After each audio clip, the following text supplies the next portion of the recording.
जय हिंद दोस्तों। मेरा नाम है सौरभ मिश्रा और आज मैं आपसे बात करना चाहूँगा। जो बांग्लादेश में क्राइसिस चल रहा है, आपने काफ़ी इसके बारे में सुना होगा कि Bangladesh is facing a crisis. वहाँ पे माइनॉरिटीज़ के ऊपर जो एट्रोसिटीज़ हो रही हैं और ऐसा क्यों हो रहा है, हर चीज़ को हम लोग समझेंगे और इंडिया के नेशनल इंटरेस्ट पे क्या इफेक्ट पड़ रहा है। सबसे पहले इंटरनेशनल पॉलिटिक्स के एक बहुत ही रिनाउंड स्कॉलर हैं, उनका नाम है मार्गरेट ह्यू। उनका एक कहना है कि किसी भी देश के लिए नेशनल इंटरेस्ट सबसे ज़्यादा इम्पोर्टेंट होते हैं। और नेशनल इंटरेस्ट ऐसे, क्या अपनी इकोनॉमी को ही सिर्फ ग्रो करना नेशनल इंटरेस्ट है? क्या अपने ट्रेड रिलेशन पे ध्यान देना एक नेशनल इंटरेस्ट है? नहीं, उसमें security national interest are must of the most prominent national interest. और क्या सिक्योरिटी नेशनल इंटरेस्ट सिर्फ आपके टेरिटरी के अंदर है? नहीं, it is beyond your territory. तो उस बियॉन्ड योर टेरिटरी का यानी कि बांग्लादेश क्राइसिस का इंडिया के नेशनल इंटरेस्ट पे क्या इम्पैक्ट पड़ रहा है, हम लोग ओवरऑल उस पर्सपेक्टिव को समझेंगे। और एक बात ये भी है कि ऐसा बांग्लादेशी क्राइसिस के पीछे रीज़न क्या है और इसके पीछे की चाहे स्ट्रैटेजिक थिंकिंग हो, चाहे जियोपॉलिटिकल लेवल पे थिंकिंग हो, चाहे इसके पीछे इंटेलिजेंस स्टोरी हो, हम लोग हर एक चीज़ को समझेंगे, हर एक चीज़ को एक्सप्लोर करेंगे। तो सबसे पहले की बात ये है कि अगर हम लोग इंडिया में तो ऐसे जनरली थिंक करते हैं कि India was one the country वो लिबरेटेड बांग्लादेश इन 1971। हम लोग ने तो उनको बांग्लादेश बना के दिया। जब 1971 में डिक्टेटर याह्या खान के अंदर ऑपरेशन सर्च लाइट के अंदर बांग्लादेश, ईस्ट बांग्लादेश के लोगों का यानी कि ईस्ट पाकिस्तान के लोगों का जेनोसाइड किया गया। जेनोसाइड ऐसा कि वहाँ की वुमेन्स का मास लेवल पे रेप किया गया, वहाँ के लोगों को किल किया गया। ऐसे ह्यूमन राइट्स वायलेशन किसी का भी देख के दिल दहल जाए। ऑपरेशन सर्च लाइट के अंदर तब India was the one country who form the Bangladesh. तो बांग्लादेश उस समय अब लड़ा अपनी एथनिक नेशनैलिटी को लेकर। मैंने इससे पहले भी एथनिक नेशनैलिटी के बारे में बताया है। तो बांग्लादेश की जो फॉर्मेशन थी वो उनकी एथनिक नेशनैलिटी को बेसिस पे थी। लेकिन आज जो आपको ये चेंजेस देखने को मिले हैं, यानी कि पूरा 180 डिग्री का चेंज आया है। तो इस चीज़ को हम लोग समझेंगे। सबसे पहली बात, आज आप देख रहे हैं कि बांग्लादेश में ऐसे नैरेटिव चल रहे हैं, हाईली एंटी इंडिया नैरेटिव वहाँ पे सोसाइटी में ये फ्लोट आउट हो रहे हैं, जिस वजह से वहाँ पे एक large section of youth chant कर रहा है एंटी इंडिया स्लोगन। और वो उस चीज़ को पिक्ड अप कर रहा है, इस वजह से ये एक बहुत ही कंसर्न बन जाता है इंडिया के लिए। यानी कि जो हम लोग समझते हैं कि हम लोग ने उनको बना के देश दिया, हमारा फ़ायदा तो हुआ, लेकिन आपको तो हम लोग ने पूरा एक देश बना के दिया, आपका तो अस्तित्व आया उससे। लेकिन ये जो बांग्लादेशी यूथ है लार्ज सेक्शन, वो इस हिस्टोरिकल लॉजिक को, इस रेटोरिक को रिजेक्ट कर रहा है। ये आपको समझना पड़ेगा कि वो आप करंट सिचुएशन से, जो करंट क्या पॉलिटिकल सिचुएशन है, क्राइसिस है, उससे अपने आप को ज़्यादा कनेक्ट फील करता है।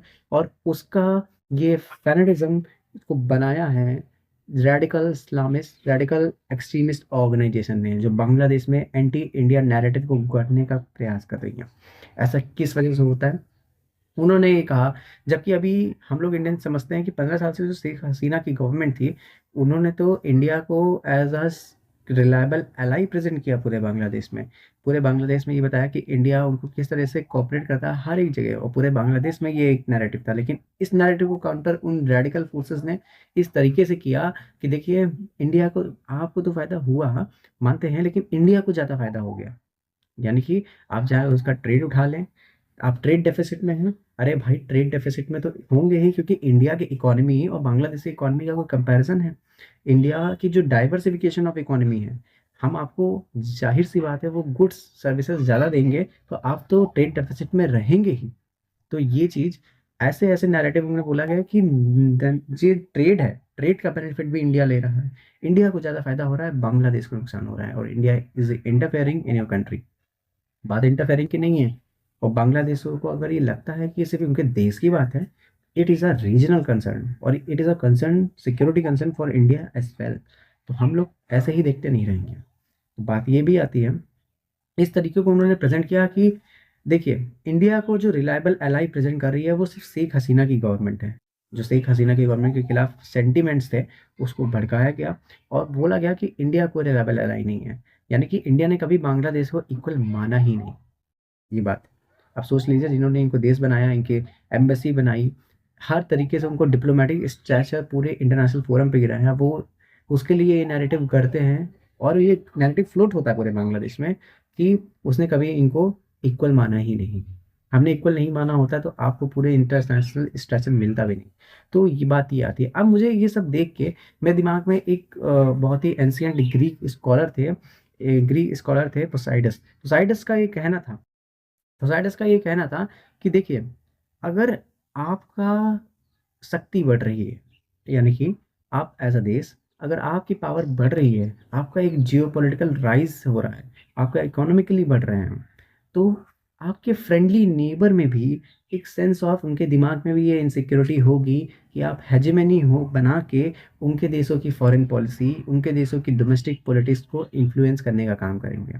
इस वजह से उनके मन में ये इनसिक्योरिटी पैदा होगी। मुझको मुझको कुछ कुछ उनकी ये सच होती दिखाई दे रही है। उनका ये कहना था कि देखिए, ऐसे ग्रुप्स वहाँ पे बनेंगे जिनको ये इनसिक्योरिटी होगी, फिर वो आपको काउंटर करने का प्रयास करेंगे। तो आपका काउंटर कैसे? काउंटर उन्होंने इस तरीके से किया कि इंडिया का स्ट्रेचर को बढ़ रहा है और इंडिया का जिस तरीके का इकोनॉमिकल राइज हो रहा है by the backing of west also, west is also backing the India for its geopolitical status. लेकिन इसके बाद भी जो देखने को मिला, तो जो बांग्लादेश के ऐसे ग्रुप्स, ऐसे फैक्शंस हैं जिनको इंडिया को काउंटर करना था, तो उन्होंने सॉलिडारिटी किससे प्रोवाइड की? पाकिस्तान से। पाकिस्तान जो कि ग्लोबल लेवल पे सिर्फ इंडिया को काउंटर करने के लिए जाना जाता है, तो उन्होंने उससे सॉलिडारिटी ऐसा दिखाया और उन्होंने कहा कि हम मुस्लिम आइडेंटिटी पे उनसे अलाइन फील करेंगे, मुस्लिम आइडेंटिटी पे अलाइन फील करेंगे।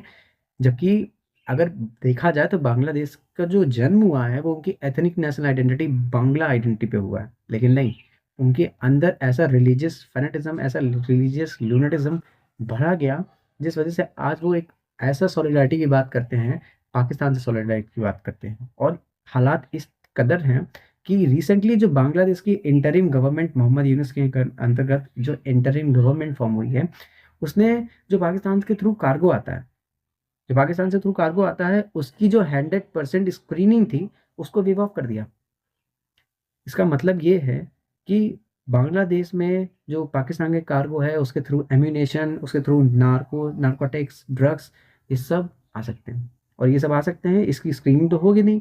तो इससे जब बांग्लादेश में, इससे इंडिया का जो नॉर्थ ईस्टर्न रीजन है, जो सेंसिटिव रीजन है, उसकी सिक्योरिटी इंटरेस्ट, उसमें इनसिक्योरिटी बढ़ेगी। तो ये ऐसा नहीं है कि सिर्फ इंडिया को ही इन खतरा है, ये बांग्लादेश के लिए भी बहुत बड़ा खतरा है। और जनरली माना जाता है कि इंटरिम गवर्नमेंट कोई इलेक्टेड गवर्नमेंट तो नहीं है, वो इतना बड़ा डिसीजन बांग्लादेश के लिए ले लेगी, तो ये एक सच में एक चिंता की बात है। तो ये बात को समझना पड़ेगा। अब इसके पीछे मल्टीपल फैक्टर्स हैं। देखिए, जब भी आपको एज अ नैरेटिव फ्लोट करना होता है, ठीक है ना, तो जाहिर सी बात है इसके पीछे मल्टीपल फैक्टर है। जो इकोनॉमिकल टर्मोइल है बांग्लादेश में, यानी कि जो पैंडेमिक के बाद जो इकोनॉमिकल टर्मोइल आया बांग्लादेश में, जिस वजह से लोगों के पास कुछ फाइनेंशियल क्राइसिस जनरेट होने लगे, उस फाइनेंशियल क्राइसिस में देखिए बात क्या होती है, जब लोगों के पास पैसा कम होता है तो उनको ये रिलीजियस रेडिकल आइडियाज़ बेचना बहुत आसान हो जाता है। उनको रिलीजियसली रेडिकलाइज आइडियाज़ प्रमोट करना काफ़ी आसान हो जाता है उन फोर्सेस के लिए, जब ऐसी इकोनॉमिक टर्मोइल आपको देखने को मिली आफ्टर पैंडेमिक इन बांग्लादेश। शेख हसीना की गवर्नमेंट जिस हद तक अगर कुछ फेलियर भी हुई, तो उसको इस तरीके से टैकल किया गया जिस वजह से आज बांग्लादेश एक पॉलिटिकल क्राइसिस के थ्रू, इस अगर बांग्लादेश को लगता है कि वो इस तरीके से पॉलिटिकल क्राइसिस होके क्या इकोनॉमिकली वापस आ जाएगा, तो इससे बहुत बड़ा मिथ है बांग्लादेश का। क्योंकि उस पॉलिटिकल क्राइसिस की वजह से बांग्लादेश की एक रिनाउंड इंडस्ट्री, टेक्सटाइल इंडस्ट्री, यानी कि बांग्लादेश की सबसे ज़्यादा इकोनॉमी जिस चीज़ पे डिपेंड करती है वो है टेक्सटाइल।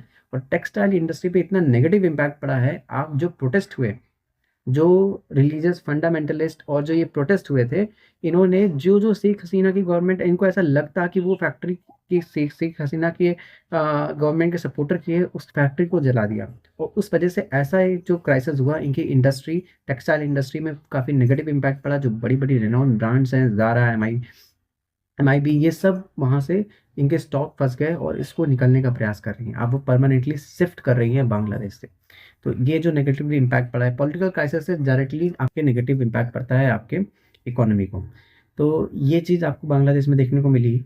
अब आप ये समझ लीजिए कि एक और फैक्टर है, आपको मल्टीपल डायमेंशन ऐसे समझना पड़ेगा कि जो पाकिस्तान के साथ सॉलिडारिटी फील हो रही है, ठीक है। इससे रिलीजियस फंडामेंटलिज्म, ये बांग्लादेश किस तरीके का एग्जाम्पल सेट कर रहा है पूरे दुनिया में। बांग्लादेश पूरी दुनिया में एक बैड एग्जाम्पल सेट कर रहा है कि किस तरीके से आप अपने देश को खुद ही बर्बाद कर सकते हो। समझ में आई बात? तो ये चीज़ आपको बांग्लादेश में देखने को मिल रही है।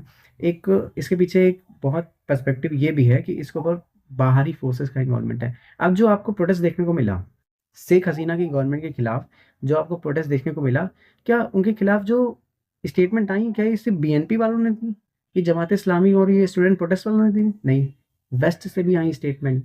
वेस्ट के से एंटी शेख हसीना गवर्नमेंट के खिलाफ काफ़ी स्टेटमेंट आई, और वो शेख हसीना की, इससे एक वेस्ट की पिक्चर इस पूरी सिचुएशन में पेंट होती है।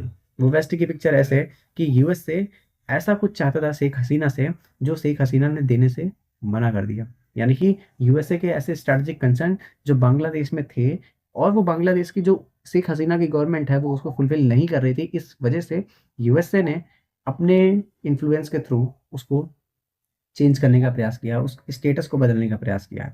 अब आप कहेंगे कि यूएसए जो इंडिया को स्ट्रैटेजिक एलाई मानता है, इंडिया को अपना इंडो पैसिफिक स्ट्रैटेजिक पार्टनर की तरह प्रेजेंट करता है, वो ऐसा काम क्यों करेगा? तो मेरे दोस्त, आप एक बात समझिए कि ऐसा नैरेटिव जो यूएसए है, उसको अपने नेशनल इंटरेस्ट के सिवाय, अपने सिक्योरिटी कंसर्न के सिवाय, किसी का सिक्योरिटी कंसर्न, अगर इंडिया के सेंसिटिव रीजन में, चाहे नॉर्थ ईस्टर्न रीजन हो, चाहे वेस्ट बंगाल का रीजन हो, अगर इसमें टर्मोइल होता है तो यूएसए को कोई फर्क नहीं पड़ता उसको। आप तो इस मिथ में हैं कि यूएसए, नहीं नहीं, यूएसए तो हमारे साथ क्वाड में है, यूएसए तो हमारे साथ एक पार्टनरशिप रखता है इंडो पैसिफिक रीजन की। तो ऐसा नहीं है, क्योंकि किसी भी ऐसे बड़े जियोपॉलिटिकल गेम में कोई एक स्ट्रैटेजी फॉलो नहीं करता, उसके पास मल्टीपल स्ट्रैटेजी रहती है। वो भी यूएसए जैसा बड़ा प्लेयर हमेशा मल्टीपल स्ट्रैटेजी को फॉलो करने का काम करता है। मल्टीपल स्ट्रैटेजी ऐसे कि वो आपको आपके साथ दुनिया में एक दिखाने के लिए ये भी है कि हम इंडिया के साथ एलाई हैं, हम उनके साथ पार्टनरशिप करते हैं, चाइना को काउंटर करना है, लेकिन उसके साथ ही हम कुछ ऐसे काम भी करेंगे जो आपके सिक्योरिटी इंटरेस्ट में ना हो, तभी भी हमें वो काम करने पड़ेंगे। हम ऐसे अपने एक बफर स्टेट का राइज करेंगे। अब ये बात भी सोचने वाली है कि बफर स्टेट यूएसए का एक एक जनरल इंटरनेशनल लेवल पे जो जियो स्ट्रैटेजिक थिंकर्स हैं, जो इंटेलेक्चुअल थिंकर्स हैं, उनका ये मानना है कि यूएसए एक ऐसा बफर स्टेट, क्रिश्चियन डोमिनेशन का स्टेट, एक ऐसा कंट्री चाहता है बनाना उस रीजन में, जिसको थ्रू वो परमानेंटली अपना एलाई हो सके। अच्छा, परमानेंटली एलाई वो इस रीजन में क्यों? मतलब जो उसने ईस्ट तैमूर के साथ किया था, यानी कि कुछ क्रिश्चियनी फोर्सेस को एक साथ जोड़ के वहाँ पे एक देश बनाना, क्या शेख हसीना ने इसको नहीं एक्सेप्ट किया? इस वजह से उन्होंने टॉपल किया शेख हसीना की गवर्नमेंट को। तो ये चीज़ें आपको समझनी पड़ेंगी। और एक तो यूएसए की ये पिक्चर हो गई, एक पिक्चर नहीं होती है, हर एक चीज़ का मल्टी डायमेंशन चीज़ें होती है। चाइना की पिक्चर को ले आइए, 1971 में जब भी इंडिया और ये लिबरेशन वॉर चल रही थी, हम्म, इंडिया लिबरेशन वॉर चल रही थी, तो उसमें चाइना ने क्या काम किया था? चाइना ने 22 सामने तो कुछ नहीं किया, लेकिन आप देख रहे थे कि जो इंडिया में नक्सलिज्म मूवमेंट है, नक्सलिज्म मूवमेंट डिटेल में मैं आगे वीडियो बनाऊंगा। फिलहाल के लिए जो इंडिया में जो नक्सलिज्म मूवमेंट है, वो उसी टाइम को 1960s के बाद कुछ बढ़ रहा था। श्रीलंका में भी कम्युनिस्ट ब्लड बाथ हो रहा था, और ये बांग यानी कि जो ईस्ट पाकिस्तान था वहाँ पे भी नक्सली बढ़ रहे थे। तो चाइना भी अपनी आइडियोलॉजी को प्रमोट कर रहा था इस इन्फ्लुएंस को डिस्टेबलाइज करने के लिए। आप समझ रहे हैं बात को? और यही ऐसा ही कुछ पेंट कर रहा है यूएसए की पिक्चर को भी। तो आप ये समझिए।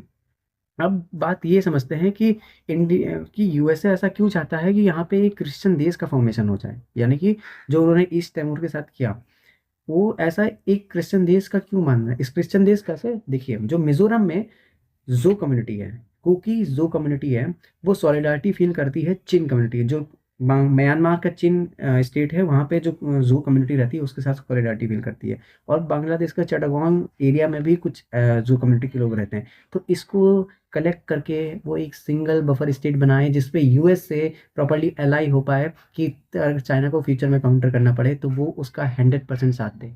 तो 100% साथ दे, क्या इंडिया नहीं दे रहा है? जी नहीं। इंडिया बात करता है स्ट्रैटेजिक ऑटोनॉमी की। इंडिया यूएसए से ये कहता है कि देखिए, इंडिया स्ट्रैटेजिक ऑटोनॉमी की बात करता है। तो जब यूएसए इंडिया को ये कहता है कि आप चाइना से खुला स्टैंड लो, आप क्वाड में चाइना के खिलाफ प्रॉपरली स्टैंड लो, आप हमारे मिलिट्री अलायंस बनाओ, यानी कि क्वाड को वो एक नेटो की तरफ बनाना चाहता है। और नेटो की तरह ये कि आप properly anti India stand, anti China stand लो। लेकिन इंडिया का ये फेवर है कि नहीं, देखिए हम लोग जियो उस जियो मैरिटाइम सिक्योरिटी को प्रोटेक्ट करने के लिए, इंडियो पैसिफिक रीजन की मैरिटाइम सिक्योरिटी को प्रोटेक्ट करने के लिए आपके साथ पार्टनरशिप में हैं, और हम लोग सिंबॉलिकली चाइना को काउंटर भी करेंगे।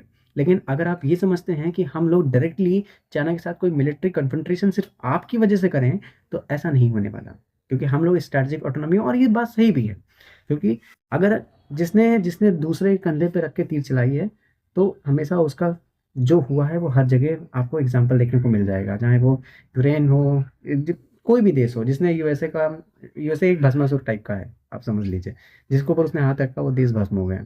तो आपको ये समझना पड़ेगा कि क्या आपको ये देखने को नहीं मिला कि 5-6 साल में ऐसा क्या हुआ कि यूएसए ने इंडिया के साथ ऐसे डिफेंस रिलेशन बनाए, लेमुआ, कोमकासा, बेक्का, ऐसे ऐसे रिलेशन, ऐसे इतने स्ट्रैटेजिक पार्टनरशिप क्यों करी?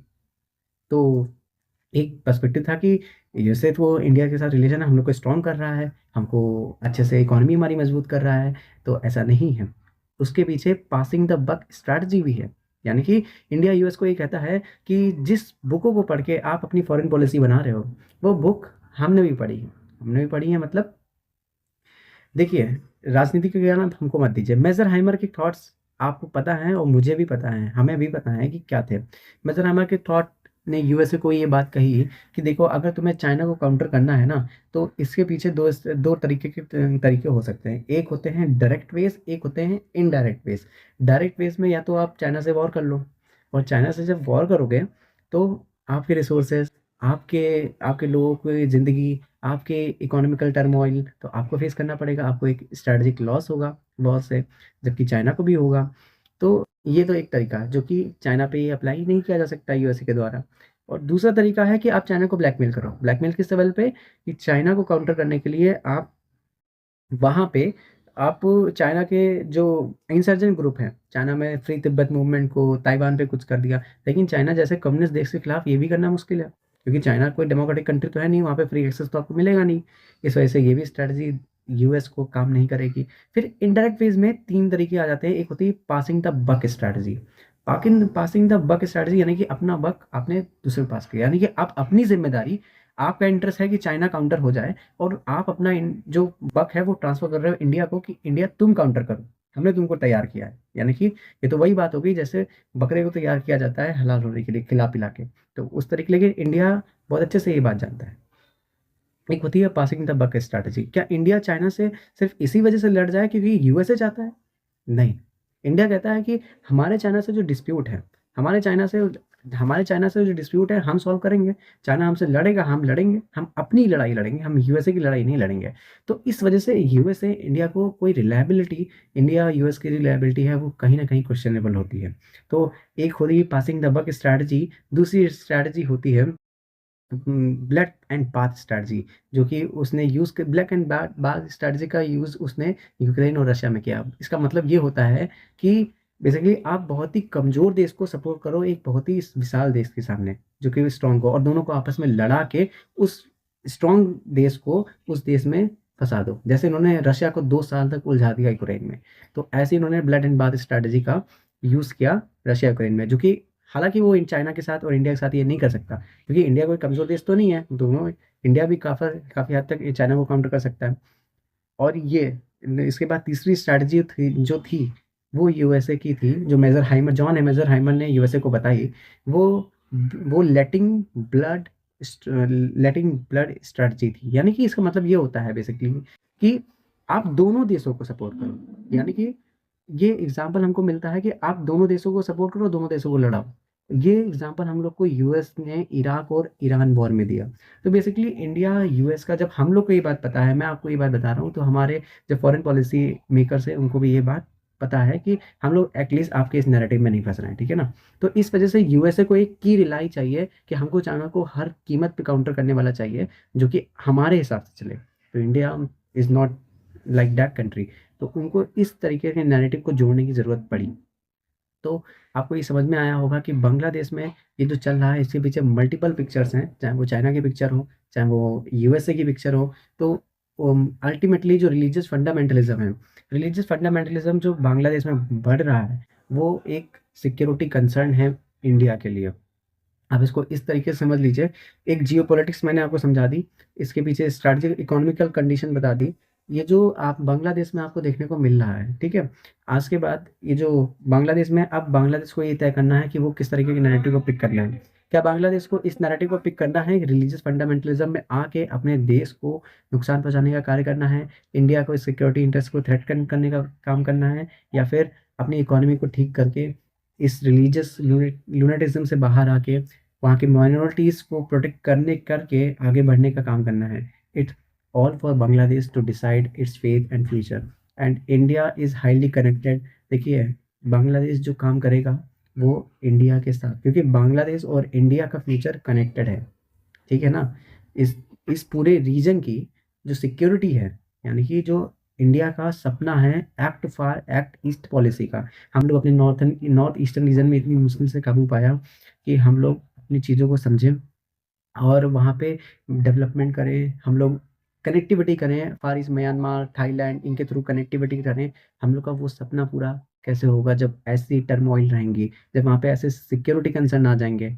इस वजह से ये इंडिया को भी समझना चाहिए कि आप अपने स्ट्रैटेजिक फेलियर से सीख के अपनी चीज़ों को सही करिए, उस पे काम करिए, क्योंकि अगर आप अपनी चीज़ों को सीखेंगे नहीं तो आप मजबूत कैसे होंगे। तो ये एक मैंने आपको एक जियोपॉलिटिक्स लेवल पे और एक स्ट्रैटेजिकल लेवल पे थिंकिंग बता दी। मल्टीपल पिक्चर चाइना की और ये यूएसए की पेंट कर दी। चाइना की एक और जो प्रेज़ेंट में पिक्चर ये है कि जो ये नई गवर्नमेंट आई है, ठीक है? तो ये अपनी इकोनॉमिकल कंडीशन ऊपर करने के लिए इंडिया को तो डिपेंडेंट होगी नहीं। ये तो इंडिया से दूर भागने की कोशिश कर रही है, और इंडिया से दूर भागने के चक्कर में ये किसके पास जाएगी? चाइना के पास। चाइना के पास जाएगी तो वही हाल, जब चाइना अपनी चेक बुक डिप्लोमेसी का इस्तेमाल करेगा, जब आपको ब्लैंक चेक काट-काट के देगा, जैसे उसने पाकिस्तान के साथ किया, श्रीलंका के साथ किया, आप देख सकते हैं उनका क्या हाल है। सीपीईसी जो चाइना का बीआरआई प्रोजेक्ट था, उसकी ऐसी की तैसी पूरी पाकिस्तान की हो गई। पूरे पाकिस्तान एक इकोनॉमिकल टर्मोइल में चला गया। श्रीलंका का हम्बनटोटा एयरपोर्ट उसने 99 ईयर्स तक लीज़ पे ले लिया। तो ऐसे ऐसे अगर इकोनॉमिक डिज़ास्टर बांग्लादेश फेस करने के लिए रेडी है, तो वो इस पर्सपेक्टिव को चूज़ कर सकता है। तो ये एक चाइना की एक प्रेज़ेंट पिक्चर है इसमें। यूएसए की पिक्चर मैंने बता दी आपको। अब जो इसके पीछे इन्वेस्टिगेटिव स्टोरी, जो इंटेलिजेंस की बेसिस पे इसकी स्टोरी है, ये हम लोग नेक्स्ट पार्ट में समझेंगे, और हम नेक्स्ट पार्ट में इसकी इंटेलिजेंस पूरी जितने भी कोवर्ट ऑपरेशंस के थ्रू हुए हैं उसको भी अंडरस्टैंड करेंगे। उम्मीद है आपको ये जानकारी पसंद आई होगी, और अगर आपको ये जानकारी सच में पसंद आई है तो इस चैनल को फॉलो कर लीजिए, और मिलते हैं नेक्स्ट पार्ट में। इसका पार्ट 2 का इंतज़ार करिएगा। और जय हिंद, भारत माता की जय।